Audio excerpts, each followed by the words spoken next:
Martes 23 de enero, no podemos decir muy buenos días. Desde hace varias décadas el partido de Lomas de Zamora es escenario de un sinfín de hechos de corrupción y de violencia política y también social que marcaron la historia de nuestro país. Una vez más, el municipio parió un nuevo asesinato, esta vez de una menor, una nena de 9 años, Uma, cuyo padre forma parte del equipo de custodia de Patricia Bullrich. Por eso, para tratar de encontrar un denominador común en el conurbano y la violencia, abrimos el programa de hoy con esta canción Luz de Delito de Woz, una canción que habla de la naturalizada convivencia entre la marginalidad y el poco respeto por la vida. El crimen de Uma, la nena de 9 años, hija de uno de los custodios de la ministra de Seguridad Patricia Bullrich, que fue asesinada ayer en el partido bonaerense de Lomas de Zamora, en lo que hasta hoy se supone fue un intento de robo al voleo, nos vuelve a llamar la atención sobre la problemática de la inseguridad en el conurbano y en Lomas de Zamora en particular. Recordarán que previo a las PASO, que terminó triunfando Javier Milei, un caso de otra nena asesinada muy cerquita de Lomas de Zamora, en el municipio de Lanús, se llamaba Morena.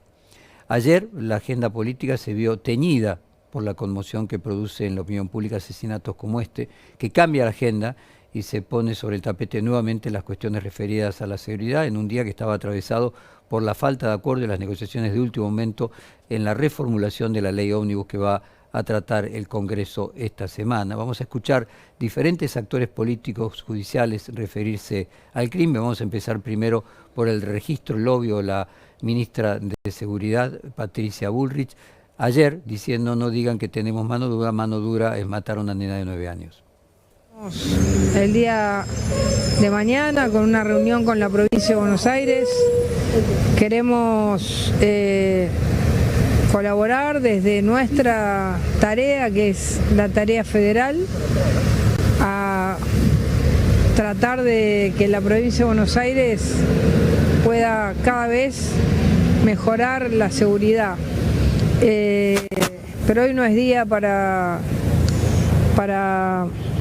hablar de la policía de la provincia ni del Ministerio de Seguridad de la provincia. Hoy es un día de luto de los argentinos, de las policías de todo el país y de nosotros que estábamos con Eduardo Aguilera. Yo a la mujer no la conocía, pero él estaba conmigo. Antes estuvo con el secretario de Seguridad, el jefe la conoce. Así que hoy es un día de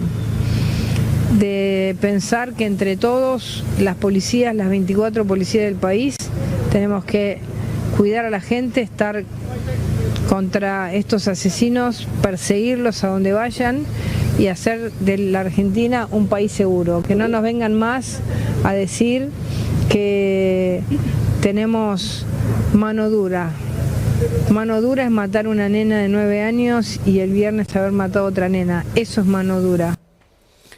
El presidente Javier Milei también se expresó con un tuit al respecto. Dijo: Uma tenía 9 años y fue asesinada cobardemente. Envío mis más sinceras condolencias a su papá, María Eugenia y Eduardo. Ambos efectivos de nuestra Policía Federal cuentan con mi apoyo y el de todo el gobierno nacional. Los delincuentes creen que siguen viviendo en una Argentina de la impunidad, pero se equivocan. Lo vamos a encontrar, vamos a hacer que paguen la vida que se llevaron y por la familia que destruyeron. Vamos a escuchar al ministro de Seguridad de la provincia de Buenos Aires, Javier Alonso, el número 2 de quien era el ministro de Seguridad, Berni. Javier Alonso dijo ayer: estamos realizando los allanamientos, una frase obvia, escuchémoslo.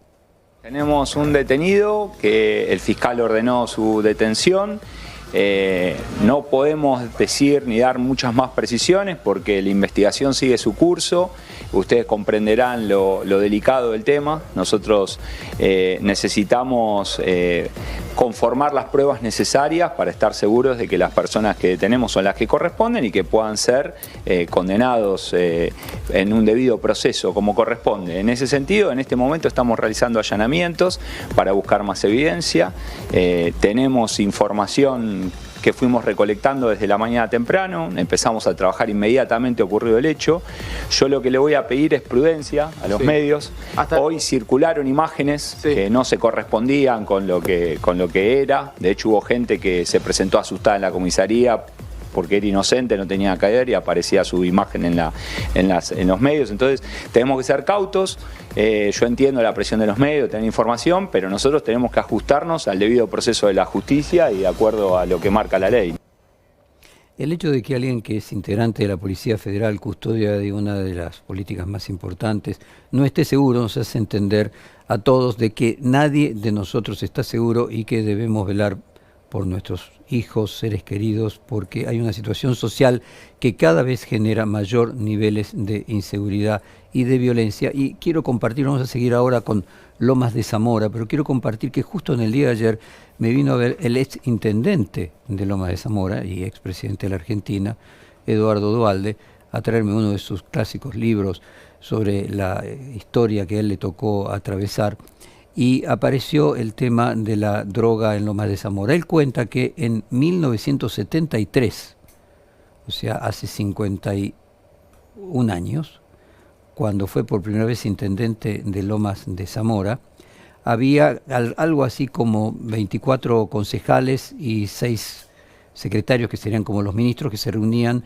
continuamente a debatir qué hacer, y 2 de ellos dijeron que había droga, una palabra que en aquel momento, 1973, era absolutamente inusual en la Argentina, que en los colegios había droga, los demás no le creían. Entonces decidieron invitar a las 20 directoras de colegios secundarios que había en el municipio de Lomas de Zamora con sus abanderadas o abanderados. Hicieron una reunión, preguntaron si en sus colegios había drogas, pero al principio nadie se animaba a hablar, hasta que una de las abanderadas levantó la mano y dijo que sí, que había un caso de 2 compañeras que no se animaban a denunciar porque no querían que se tomen represalias con ellas, ni tampoco que los padres se enojasen y no sabían qué hacer.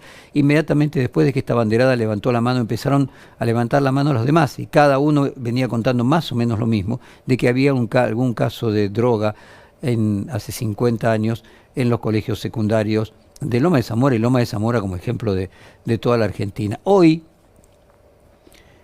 dicen quienes conocen el tema de que no hay boliche en el que no se consuma droga, de distinto grado, y que se va comenzando primero con las pastillas, que luego terminan en algunos casos en cocaína, y que las personas que no tienen los recursos terminan matando para conseguir los recursos, para poder consumir lo mismo que consumen las personas que tienen recursos. Es decir, hay evidentemente en muchos de estos hechos de inseguridad ilógica por parte de quienes lo cometen, porque no están maximizando su beneficio y minimizando su riesgo, sino por el contrario, aumentan su riesgo, aumentan el costo de lo que van a conseguir, evidentemente atravesados por un proceso de racionalidad que produce la droga. En representación de lo que el conurbano en general es, vamos a tomar a Lomas de Zamora en particular, que viene a nuestra mente el problema de la marginación social, la falta de vivienda, la toma de tierras, el narcotráfico, la inseguridad, por lo que el problema de las drogas, obviamente,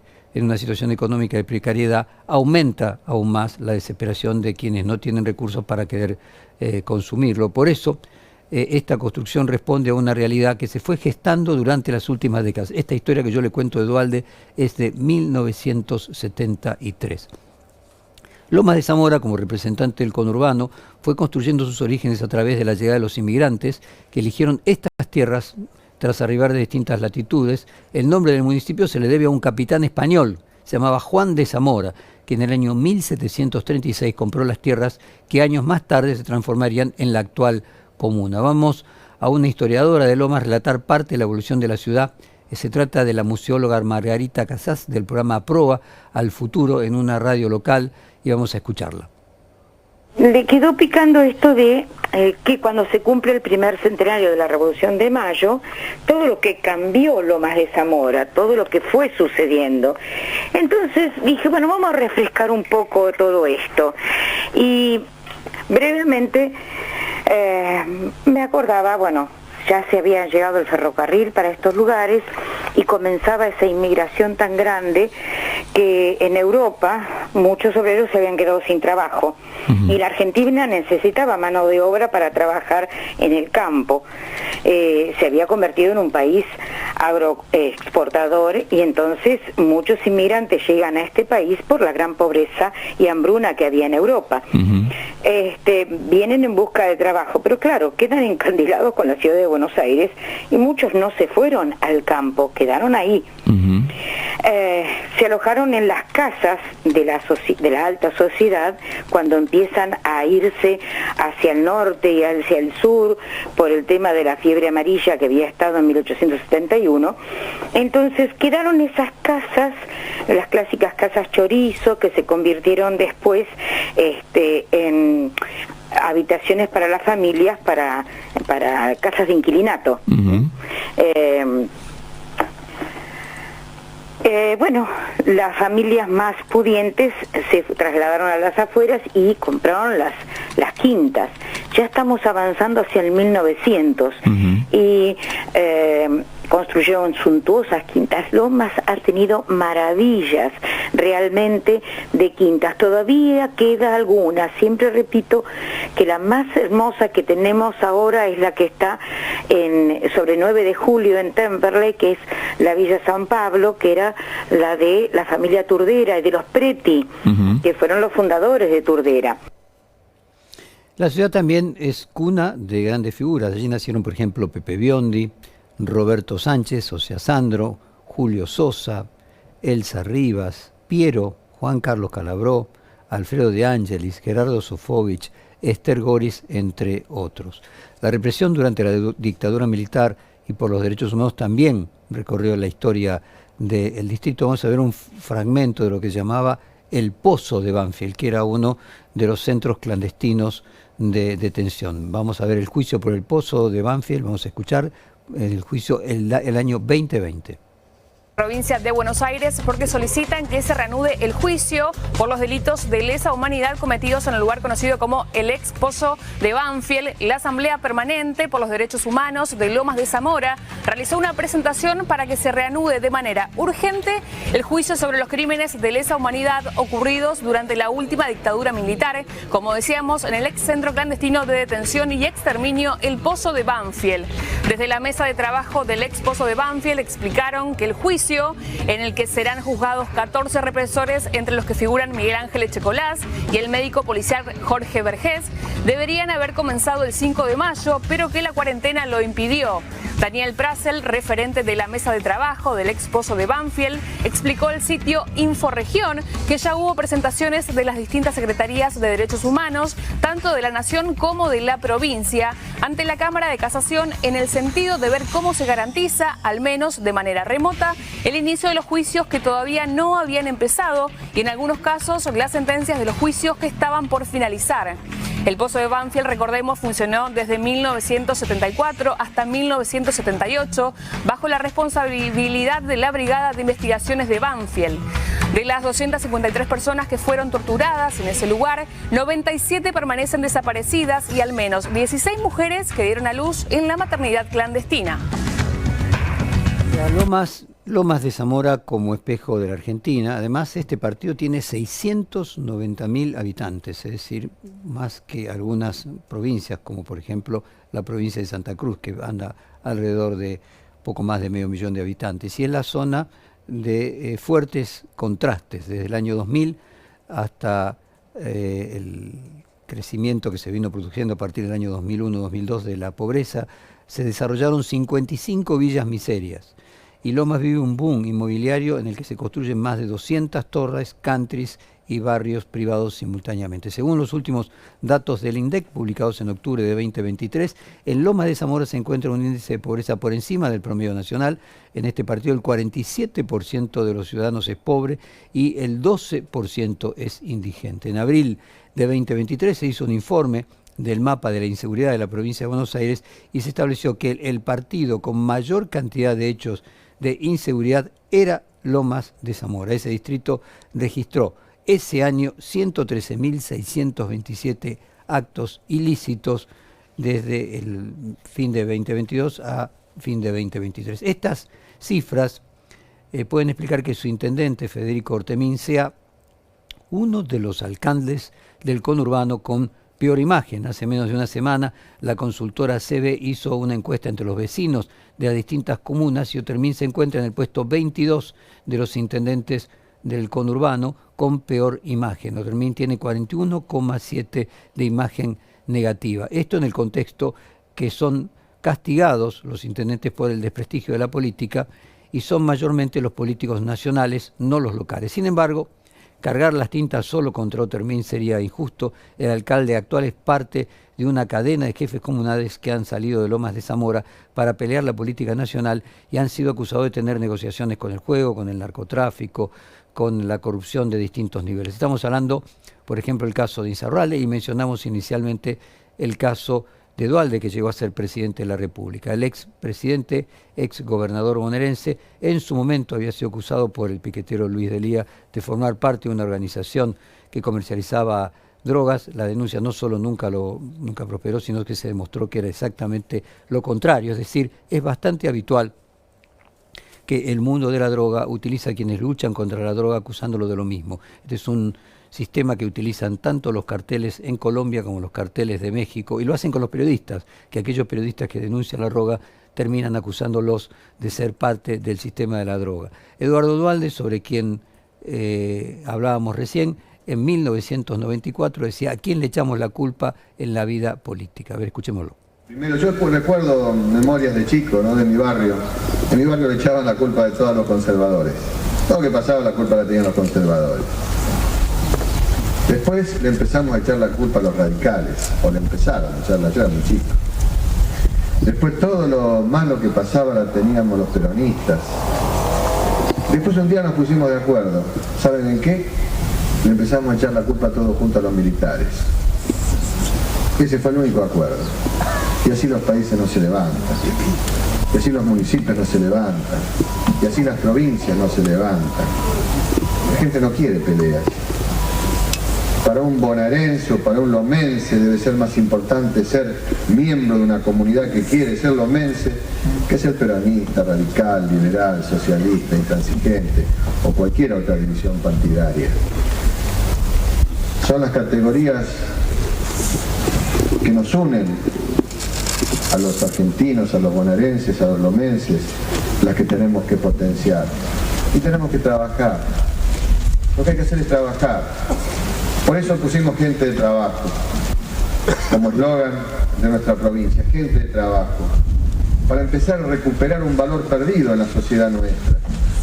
Porque por culpa de todos, porque todos debemos hacernos parte de la culpa de lo que ha pasado, de los dramas que ha vivido nuestro país.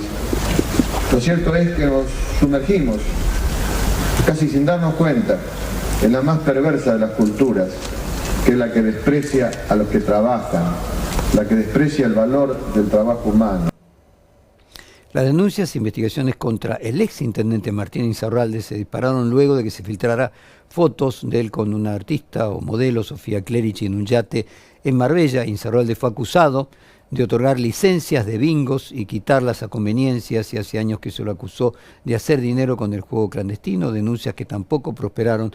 Nunca se esclareció el vínculo del patrimonio de Insaurralde con estos supuestos negociados. Vamos a escuchar un informe de Jorge Lanata al respecto. Esto es del año pasado, informe de Lanata sobre Insaurralde.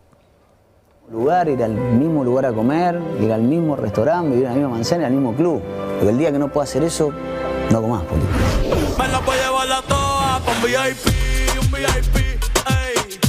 ¿Ya te habías indignado con las vacaciones de lujo de Insaurralde al estilo de un jeque árabe?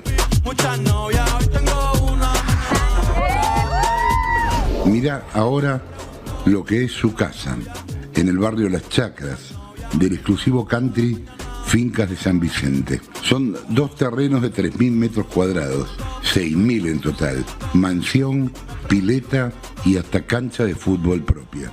Estuvimos en Lomas, en San Vicente.